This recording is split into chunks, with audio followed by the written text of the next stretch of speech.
when I'm getting to the bag, ayy. Got the foot on the gas, pedal to the metal when the lane moving fast, ayy. Let them all cross. If they hate, then let them hate and make a bigger boss, ayy. What is up, ladies and gentlemen? We are back. We are live. It is the Freight Coach Podcast, the top podcast in transportation, coming to you guys every single weekday, 8:30 a.m. Pacific, 10:30 Central, to break down some industry headlines. But most importantly, you guys provide some actual insight into what you can do with all of this information. This is your first time tuning in. Welcome. This is the real side of freight, ladies and gentlemen. And I say that before every single show. And what I mean by that is I only speak with transportation professionals, because at the end of the day, I want to talk to the right individuals who have done what you're looking to do or who are currently doing what you're trying to achieve, so you can take that information, apply it, utilize it, and see a meaningful difference in your business and your life. Happy Monday, everybody. I got a very special guest for you guys here today. I always love talking with entrepreneurs. As somebody who's trying to build up their business and their dreams, having individuals come on this show who are years and years and years ahead of me, it just brings such a different level of insight to you guys who are also out there trying to build it up. Because although there's a lot of chaos that seems to be going on right now, it's always going to be chaotic in some sort. And we got to find that solution out there no matter what. That's why people work with us. That's why our customers work with us. So we're going to break down a lot of that today. All right, but before we get into the episode today, you guys know what we got to do. It is This Week in Freight, powered by my friends over at DAT. Again, you guys, this is 100% viewer submitted. So if you want your lanes broken down on this show, I need you guys to email my team, podcast@thefreightcoach.com. I just need shipping city, delivery city, and trailer type. And the whole purpose of this, you guys, is to teach you how to read freight markets. This is the literal strategies that I utilize inside of my company and what I've utilized throughout the entirety of my career to see where things are going, find that stability, find that marker to where I don't have to continuously work on a transactional basis with my customer. So that being said, today's lane is Des Moines, Iowa, going to Denver, Colorado for a drive-in. And if you've never moved freight into the state of Colorado at all, note this is like the Florida of the West Coast, or the mountain region. I say that because historically, outbound Colorado is it's a tough market to get out of. But you know what we say? First thing we look at here, you guys, is miles. All right, this is a great next day delivery. I know I generally say we go off of that 500-mile run, but in my experience, almost every single carrier that picks this load up is going to want to deliver it next day. So with that being said, if this is a Friday for Monday, chances are you're going to be paying exponentially more than you would if this was a Monday to Thursday. Keep that in mind if you're out there working on a contracted basis. But if you're on a spot market style thing, truck in hand, you're in a very strong position on this one. Now, I want to look at this from a stability and like a leveling off perspective.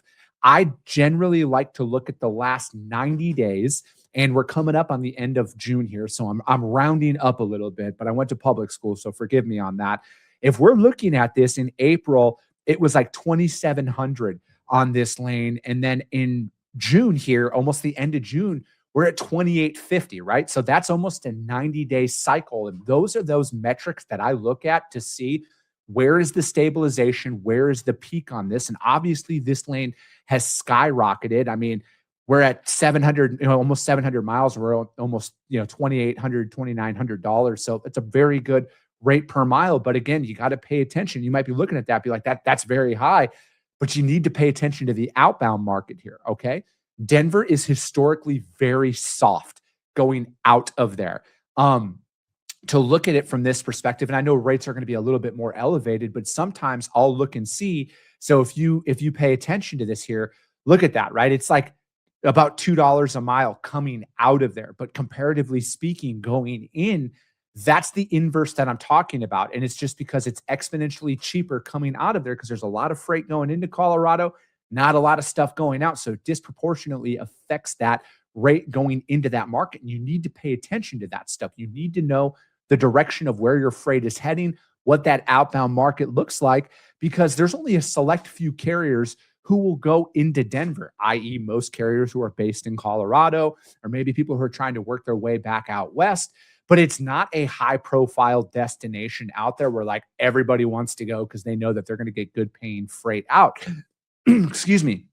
So with the state of Colorado, you need to be very aware of that as you're pricing freight going into it. Now, the stability factor, that's what our whole job is. I think as a broker, outside of the obvious things is we got to find those markers where we can kind of hemorrhage the bleeding is what you could say right now more than ever to keep this freight from these rates from skyrocketing or anything like that. You find those markets and then you can be that voice of reason. Now, I'm never going to tell anybody what to quote because like I don't know what every customer's paying out there. I want people to make money, but I know that for the majority of them out there, they know what's going on. So once you can find that and keep that rate the same as long as possible when everybody else is trying to sell fear, because that's a very big tactic out there, and you can be the one who stabilizes them from a capacity standpoint, a pricing standpoint, communication, you're going to stand out in the crowd. And then all of a sudden, more lanes are going to start popping up to you from an availability standpoint. But I look at this as this lane is seemingly stabilized. You'll see a spike around the 4th of July. I'm guessing because that's historically when you see rates start to spike up. But pay attention to this one. I'm not going to say it's going to remain this way. I think that at the end of the day, this lane, knowing the Colorado market, is a very much day of the week. It's a very much got to have the right truck in there, unless your customer's paying a lot of money. But I think from a stabilization standpoint, I think it's stabilized. But I think from a capacity standpoint and a planning standpoint, there's not a lot of carriers that are going to want to run into Colorado. So keep that in mind as you're pricing this lane out or really any other lane going into the Denver market. But that's This Week in Freight, powered by my friends over at DAT, you guys, for the Dry Van. As you guys know, hit up my team, podcast at thefreightcoach.com, and we will break your lane down live on the show. That being said, let's get into the interview. I would like to welcome Mr. Lynn Gravley onto the show. Lynn, thank you so much for taking the time to join me today. Good morning, Chris. Good to be with you. You know, I'm really looking forward to this. I know we've chatted last week, and hearing your speech out at TIA Capital Ideas Conference this year. You're now the chairman and really running that. It was like I was telling you on Friday. It's kind of like a calm in the storm was that message that I kind of got from you on that, and it just came to me. It just comes from the experience of you leading organizations and going through chaos throughout your career. Well, Chris, I wish it were that way. Are you familiar with the adage of the duck? The duck looks really calm above the water, but underneath his feet are paddling. So our industry's facing a tremendous number of challenges. So I'm pleased to hear that I came across calm. But we've got a lot ahead of us. But certainly we're ready for it, and certainly we'll tackle it head on. But it's not easy.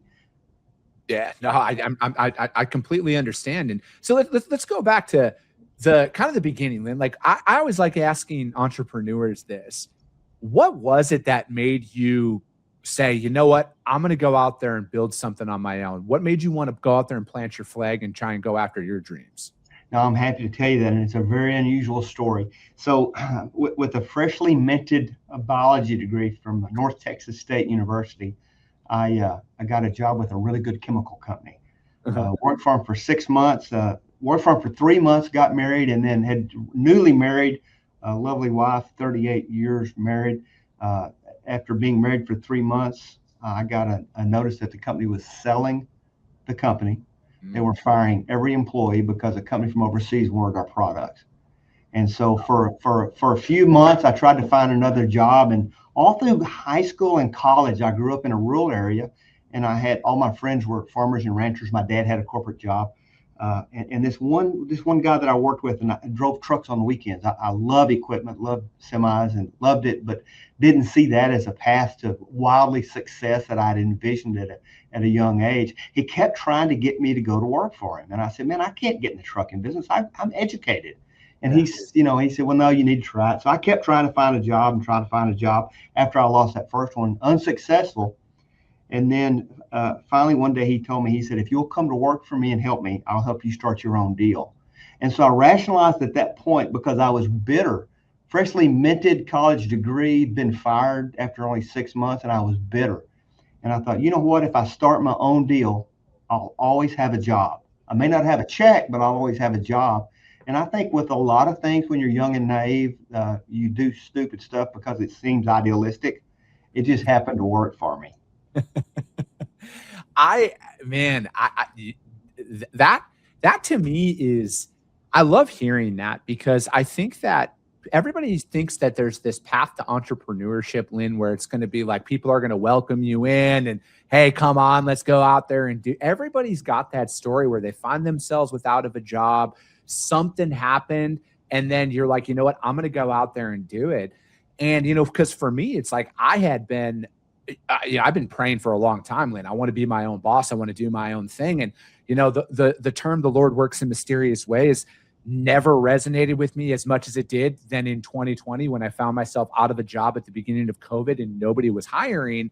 And I was like, there's your opportunity, right? Go out there and build it. You've been praying for it. You've been wanting it. Here's your opportunity. Go out there and build it. And I haven't looked back ever since, right? Like, it's not easy. There's no straight line. It's probably a Rubik's Cube every day. You finally get one side of it all matching colors, and then everything else behind it is all in a different direction out there. But I look at kind of a lot of the parallels to that and what we're seeing out here right now, where it's like, yeah, there's a lot of headwinds that are hitting the brokerage industry. But I think that we would all be naive to think that there isn't going to be something that's going to pose as a challenge or a risk out there in your business or your book of business as you're trying to build it up. So, like, what were some of those early lessons that you had where you didn't think you were going to survive, but by sheer force and will and, call it what you want, that you've overcame that to kind of, get through those early wins? Well, I don't know that there's any one thing I could point to, but I will agree with you. I am a believer, and faith had a big role in a lot of stuff. And so, God puts a lot of opportunities in front of you, but sometimes he'll put multiple ones, and sometimes he'll close all the doors and there won't be one open. So you got to kind of navigate through that. But so I actually started a trucking company in '88. And that was the deal that my friend said, if you'll come help me, I'll help you start your own deal. So I could talk to customers. And so this is in 1988. I could talk to customers. I had a little bit of a salesman attitude about me, but this was before Excel. And I think we were using a spreadsheet called Quattro. And I was kind of being an engineer background, I'm computing out of route miles. And so I'm doing a lot of metrics on the trucking business. And so that's kind of the way it was. And so I just totally stumbled into the brokerage side of it, Chris. So from '88 to the middle '90s, I'm running trucks, and that teaches you a lot. That's got to be one of the hardest businesses in the world, is owning trucks. I think I probably got up to 40 trucks at my peak. And then in the middle '90s, I had a customer say, would you come do everything for me? So that was my first foray into managed transportation, or brokerage, if you will. And I never will forget this. I looked at this guy and I said, I don't have enough trucks to do everything you need. And he said, well, don't you have buddies? Can't you figure it out? Yeah. What he was saying was that my ability to work through his network was better than his people. And I think that was always a flaw of mine in one way, is that I was always trying to do the right thing. I was trying to get the least landed cost regardless. Yeah. But anyway, one thing led to another. But I will say this one thing that probably helped me more than anything from an entrepreneurial viewpoint is, if you burn all your exit bridges, you have no way to go, but you've got to make it work. Yeah. And that's kind of what I've done twice in my life, and it worked both times. And I'm not sure I want to burn any more bridges, but those two times it worked. It is true, right? Like and there's something to be said. I don't know if enough people realize the power of having your back against the wall, and your only option is to figure it out. I think that at times, I talk about this, the hardest part for me in business, Lynn, it's not the work, it's the development of systems in the anticipation that your great idea is actually going to pay off in 6 months, right? And because there's a lot of stuff that goes on behind the scenes where, you're talking about how your customer at the time that said, hey, Lynn, I need you to take on everything right now. And I'm sure you've learned a lot, like the way that you approach business and approach your customers back then, probably vastly different than how you guys do now, because you have all of that data that has come through to help you guys develop the best system of, if you guys are approaching a new prospect who doesn't have managed transportation, now you guys have probably a list of 5 to 10 qualifying questions that identifies exactly what angle you guys are going to take to go in there. But that didn't just happen overnight, right? Like that was a lot of trial and error that comes on. And you're probably still experiencing trial and error of some sort to perfect that product to go in there to actually have a pretty seamless rollout. Yeah, I don't think you ever quit learning. And by the way of history and kind of catching it up to date. So in the middle '90s, I started doing some managed transportation as a carrier, and it wasn't until '99 that I started this company, NT Logistics. So that's been 27 years ago. So 38 years in this industry, and I continue to learn something each and every day. And it's almost scary when you sit back. And I mean, I remember when DAT was dial a truck. Yeah. I remember literally in the late '80s having empty trucks in Arizona, and you would call. And it's changed so very, very much. That was the early stages of deregulation, and just everything that's transpired, and the way technology has evolved, and the way technology has made us better. But collectively, any opportunity that we get to add value to whatever we're working on, it just continues to elevate the industry, elevate everything. So how is managed transportation different from traditional freight brokerage in that sense? Well, no, it's interesting that in light of everything that's happened over the last couple of months, I can tell you, because it's been a very painful lesson. So in our managed transportation business, we are the outsourced provider for middle market companies, typically in the CPG space. So we are responsible for every bit of their inbound and outbound transportation. And so one of the great things about that is it's long-term contractual business, and I've got customers I've had for 20 years plus that we manage their networks for them. One of the downsides of it is, so let's say 6 months ago, I was guaranteeing pricing for a year. So you can imagine how ugly that's been for a while. And when I say ugly, if you're charging somebody $2,000 for a move and you're paying $3,500 to do it, you still have to do what you say you're going to do. And that hurts a little bit. So you'll hear that a lot in the managed trans or some of the bigger brokerages that they've got fixed rates for long term. But one thing that we've always done, Chris, is, and you can never change this, is you've always got to do what you say you're going to do. And if you don't, that's detrimental. How do you get to that point, right? Because I look at it where that's so because in freight brokerage, Lynn, I don't care. Like, you strip everything away, we're all offering the same product, right? Like, we're all offering our ability to make their supply chain run a little bit more seamless. But there is that fine line that comes in, and it's mainly around money, right? It's on that transaction where it's like, are you willing to lose money on this load to service the account, or are you only a fair weather partner where you're only there when you're making money? And then if you're not making money, you start to let things slide. And, because for me, it's like our standards is like, when I quote you a rate, I'm going to get it done no matter what. Even if I lose $1,000 on that shipment, I am going to honor that, because it's not your fault that I quoted that load wrong. Now, I'm not in the managed transportation space. We're in the, we're out there just doing your traditional freight brokerage. But I think a lot of people find themselves in that, like, as long as it's working out, they're great, they're the best. But as soon as there's a little bit of adversity that comes their way, then all of a sudden their phones don't work anymore, their emails don't work anymore, they're not able to execute upon it. How have you been able to instill that, where it's like, hey, we have to honor our word? Because it's easy to sit here in a controlled environment and say it. It's not easy when you might be losing 25, 30 grand a month on an account just to keep moving their freight. Well, you have to have a long-term view, and you have to have a pretty good balance sheet, depending on what you can. Imagine pricing something for 6 months, 400 shipments for 6 months. So you factor that in, and you factor that risk in. But that kind of, I guess that's the ante that gets you to the table. And then we've been wildly successful over the years, Chris, by trying to add value at every single turn. So if you would have told me 28 years ago that I was going to have a whole slew of data analysts sitting there doing nothing but building Power BI dashboards that show lease landed cost by pound by facility, I would have said, I don't think we'll ever evolve to that. So, we've been very, very fortunate in that through all the years, we've been partners with our managed transportation customers, and we're doing different things. We're looking at networks. We're looking to optimize networks. One of the things that we spend a lot of time on is especially in the CPG space, where you've got stuff going to the grocery retailers, and it's not a full truckload. Maybe it's 4 pallets, 3 pallets, 6 pallets, maybe it's refrigerated, whatever. But we're doing deep dive analytics on minimums and frequencies. And we have this saying that sales, logistics delivers, and then the cost is what the cost is. So we think engineering wise about networks. And one thing that we always say, one thing I've said from the beginning is networks degrade over time. And so, anything we can do to tighten that network up, because it's a game of pennies in the CPG space, and that's the world we live in. So there's kind of two views, Chris. There's the macro view of got a load, get a truck, and figure out how cheap you can do it or whatever.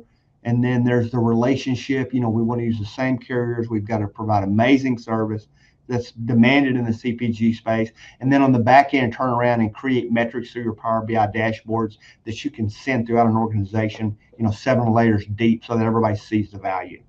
Yeah, I don't know if enough people really comprehend the downstream effects of their choices as a broker when it comes to like working with their customers. Talking about CPG, in the CPG space, primarily going into some of these large grocery retail distribution centers that are out there, and the financial implications of a late truck that come downstream. It's not just the fact that they get potentially fined by having a late truck. It's the fact that if their product isn't on the shelf and it's not selling, they get kicked out of those retail locations, right? So it's like sometimes as a broker, you might be sitting back and thinking about that one load as hey, I don't want to lose money on this one, and it protects your balance sheet in the short term, but you could be costing that customer's shelf space at some of these large retail stores that are out there. So it is that downstream effect where it's like, sometimes it's that short-term pain of doing the right thing, because that's our number one core value in our business. It's do the right thing. And that can be a subjective statement, but Lynn, I think every human being inherently knows what to do and what not to do in every situation that they're involved in. So it's like when you're going out there and you're selling that, like you can bring that managed feel to every customer of every walk of life out there. And that's what we try and do inside of our operation, where it's like every shipper that we work with, every customer that we work with has 100 competitors in their space, minimum. I'm just arbitrary example. They all have competitors out there. And if you think for 1 second, you not calling ahead and, communicating with the receiver or the shipper, whoever isn't associated with your customer, that's not going to make them think, maybe I should go to somebody else to get this. That gets all tied in there. And there's just a bunch of little micro decisions that add up to the real value that comes along with it, where I think that's one thing that stops a lot of people is maybe if I go with that carrier, I'm going to make a little bit more money. I got that bad feeling that I probably shouldn't work with them, but it's not the right decision for your customer. Yeah, competition makes us all better. It makes everything, and that's one of the great things about being in the greatest country ever is competition makes us all better. But if you'll think of, we throw out the term managed transportation a lot, Chris, but think of it this way: as the outsourced transportation provider, the outsourced transportation team, the outsourced transportation professionals that are part of the manufacturing company or the distributing company, such as that. So my guys will be on weekly or monthly reviews, looking at cost to serve, metrics, on-time delivery percentages. So it's more of a holistic view. A lot of times we work with some real estate companies as well, helping them look at some larger manufacturers. So imagine if you're distributing some product throughout the entire United States, where are the best 3 places to put warehouses? Where's the best place to put manufacturing? And then run that out over a 5 or 10-year time period. And then once you've done that, say, okay, what happens if fuel goes to $6? How does it impact that? What can we do to use intermodal to help? There's so many different caveats or knobs that you can tweak to optimize networks. We even do some traveling salesman algorithm. How do you, if you're going to go to 3 Walmart's distribution centers, there's 49 or 50 of them. If you're going to do 4 pallets to each and you want to do 5 stops, how do you route it? And you may take 15-18% out of the cost. It really gets deep in the weeds if you let it, which is where we enjoy living. Yeah. How has everything changed fundamentally now when you guys are going in there and selling this managed piece, but with this ruling with Montgomery that came down in the Supreme Court? How are you guys delivering that sense of security to your guys as customers now and really working with them through all of this? How has your guys' business changed since then? I don't know that it truly has. I would suggest to you that we've been thinking about this since the beginning. We've always said one of our value adds is we are going to only use safe carriers as best as we can determine what safe is. So it's not got a load, find a truck. It's you have a bunch of loads. You have loads over the next 3 years. You've got a network you're responsible for. You've got a balance sheet that you're putting up to execute on it, and you're going to find the best carrier long term for this provider. So we, in that sense, we think as though we are a professionally managed group of folks that are managing the distribution network for a shipper. How is this tying in now to your new role at the TIA? How are you going to be able to help this all out to really make all the members stand out? Because like, I think that one of the big pushes, you know, as a member of the TIA, and, you know, I think I don't think enough brokers leverage that relationship with the TIA if they are a member at the levels that they should, of like what goes into being a TIA broker. Because I think that there's two different classifications of providers out there now. And with a lot of this stuff that's coming down the pipe, Lynn, I think that now more than ever is when you need to have that rallying cry out there about like, hey guys, we're different. And here's why we're different. Like, you know, you can't just sign up to be a member of the TIA and go out there and do a bunch of unethical things, right? Like there's a code of ethics that comes along with it. There's a code of conduct, and you get kicked out if you don't do that stuff. Do you think now like that might be an initiative of, you know, from your, with what you're doing at the TIA? Like, hey guys, this is what we've identified. Like we should start really marketing ourselves as this type of provider out there. So let me set the stage just a little bit for you, Chris. I think last I heard there's 10,000 licensed brokers in the United States, and maybe there's more. Maybe I'm missing my numbers because I don't live in that world. But there's roughly 1,400 licensed brokers that are TIA members. So our job as a trade association is to provide everything that we can to those folks to help them be successful in their business. So, you know, we started our conversation talking about having your back to the wall or what's going to ensure, you know, your success in this industry. And we love this industry. I love this industry. It's been very, very good to me. You heard me talk about that on the stage in Phoenix when we were together for our annual convention. But I think as chairman, I've always told we've got the greatest staff in the world, and we've got Chris Burrows is an amazing president that was at the right place at the right time for our industry. And I tell Chris every opportunity, I say, Chris, you know, we do charge dues and we have to. Our job is to give 10x value against those dues. And so, you know, we do that. We're working now on some more tools to help us understand, in light of Montgomery, how we properly select a carrier. Last week, I was at the USDOT meeting with Director Bars and his team, and we were talking about the motorist that's coming out and some of the issues they're facing. I will tell you this, and I'm totally in the weeds, so bring me back, but I met with the previous administration's FMCSA, and I will say this: it's day and night difference. You know, these guys are genuinely have skin in the game, and they're genuinely trying to make some changes, and so I'm encouraged by that. But you know, as a trade association, our job is to add value anywhere we can. You talk about the ethics. You know, we continue to put more teeth in our ethics, and we continue to put brand recognition to the TIA for those 1,400 brokers, so that when you go out to your shipper, you can proudly say, you know, I'm a TIA member. One of the first things that we did years ago was increase the bond level. So, you know, we've got $250,000 performance bonds now when the minimum is $75,000. So, you know, I could talk for 45 minutes of all the things that we've done. You know, we continue to look for ways to add value to your membership and all our members. Mm-hmm. What is something that you would like to, like, I don't know any other way to say this, Lynn, but like, what do you think more TIA members need to take a part of to really get the message across the board, whether it's in DC, regional conferences, maybe at the local legislation level? What more, what does that path look like for TIA members? It's like anything else. It's like anything else. You know, you may or may not be able to tell by looking, but I don't go to the gym very often. But, you know, having a gym membership does absolutely nothing. I did that for a couple of years. But then when I started going, it made a difference. So I would akin our TIA membership to the same thing. Get involved, you know, get on a committee, get involved, do everything that you can. And I think there's no better opportunity than our fly-in. In light of Montgomery and in light of everything that's coming up, once a year we gather on Capitol Hill. And this year it's September 14th through the 16th. And it is a blast. I always enjoy it. You know, so I don't know if I told you this, but I grew up in a real small town. So to think of me being able to walk into a congressman's office or have a meeting with a senator, it was unreal for me the first time. And now I do it every year. So I would invite anybody that can to come and stand in front of those people, because I didn't know they wanted to hear from us, but they do, because you know what we are? We're voters, and voters matter. I think we matter. They act like we matter. So I don't know if we do or not, but they act like we do. But that's your opportunity to go talk about your business, talk about your employees, and talk about the things that are impacting your business. And there's no better opportunity. Chris and the TIA staff do an amazing job of setting up the meetings, and we got some really, really great speakers that come. It's your opportunity to get in front of the people that make a difference.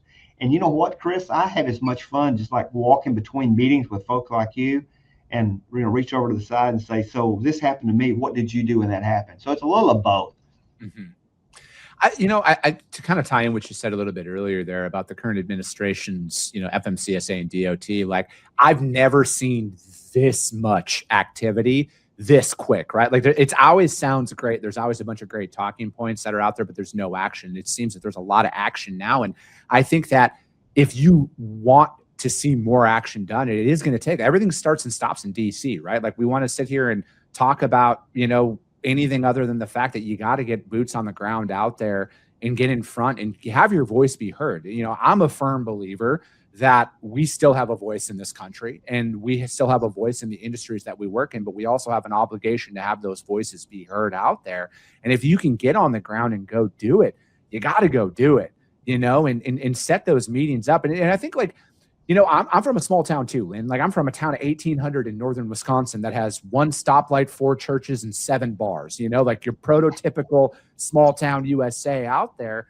And I think you have to understand that the second we as a society or as an industry say my voice doesn't matter, then the people, the fraudsters, the chameleon carriers, they start to win at that point, right? So it's like we see all of this stuff. There's no better data point out there than the people that are on the front lines identifying all of these things. Like this is how we bring it up and funnel it up, and then we apply that bureaucratic pressure, you could call it, to get the changes done that we want.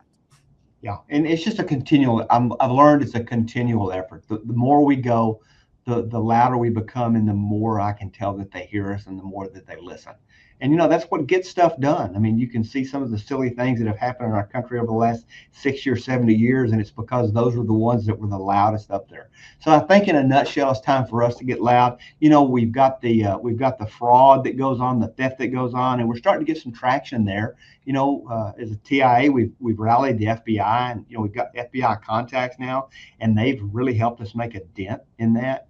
When we get together, we've got a tremendous number of partner vendors to TIA that are the vendors to my business and your business, and they'll be at the fly-in with us, and they're screaming and ringing the same bell, and so they listen. And it shocked me to learn that they listen. And then I'll leave this with you. This is one of my coolest things that I saw firsthand. They say politics and politicians in Washington, D.C. is the only place that the ugly and untalented can be famous. And when you go up there, you see that firsthand. Oh, man, I don't have enough time to really run through that comment there, but I'll just say we're aligned on that, Lynn. And, I look at with where things are. I think that now more than ever, if you sit back and you treat this industry as a profession, right? Like I know that there's a lot of professionals out there. We have to collectively come together to stop a lot of this stuff, because I think, that's where it's all going to come in from the ground level. And I have a great partnership with the NMFTA as well, and they have a big fraud presence as well out there. And again, it's like when you're on the front lines and you see something, you got to say something, right? Like we got to stop thinking that we're the only ones being affected and we don't want people to know about it, so we can't talk. Like I think the more we talk, the more we can get ahead of a lot of this stuff and curb a lot of this stuff. And it all starts with you using your voice.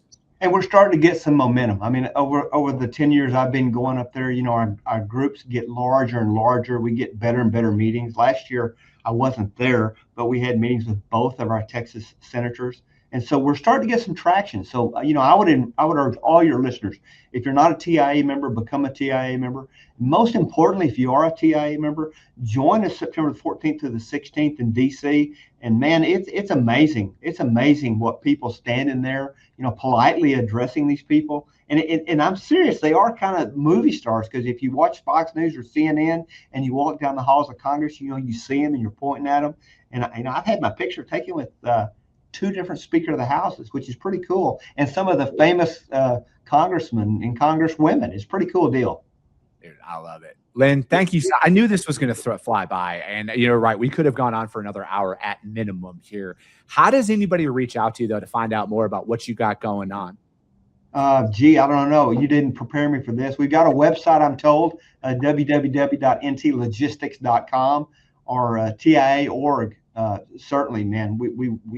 I really, really hope you'll let TIA help you and improve your businesses. I know you have. No, definitely. Lynn, thank you so much for your time. That's going to be it for today, ladies and gentlemen. As always, if you got value in what you heard and you're not subscribed, subscribe to the show, you guys. And if you're feeling ambitious, rank that show on iTunes and Spotify, because if you see value, your network's going to see it as well. I appreciate you guys. I love you guys. And we'll be talking to you soon. Came back with a bang. Window down, yelling out money, anything. Ayy.